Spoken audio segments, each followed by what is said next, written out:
Сәлеметсіздер ме достар? Молочная девочка тортын бірге дайындайық. Қоюландырылған сүтке 4 жұмыртқаны, шым-шым тұзды қосамыз. Жақсылап араластырған соң қопсытқыш пен ұнды қосамыз.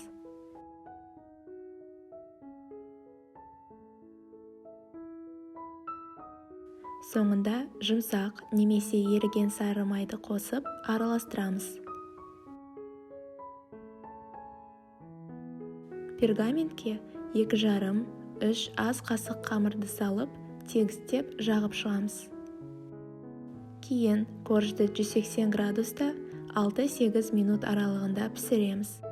Қамыр пергаментке жабысып қалмас үшін бөлек пергаменттерге құйып, толығымен суытып алыңыз.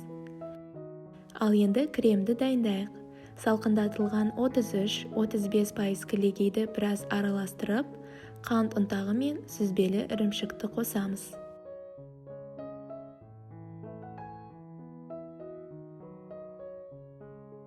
Жақсылап үлпілдек болғанша араластырамыз.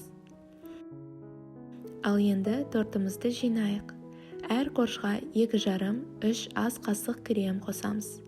Егер де торттың одан әрі нәзік болған қаласаңыз, немесе тоңазытқышқа қоюға уақытыңыз болмаса, корждарға пропитка жасасаңыз болады. Тортты 1 сағатқа тоңазытқышқа қоямыз. Енді тортымызды тегістеп шығамыз. Қалауыңыз бойынша әрлесеңіздер болады. Мен шоколадны глазурды қолдандым.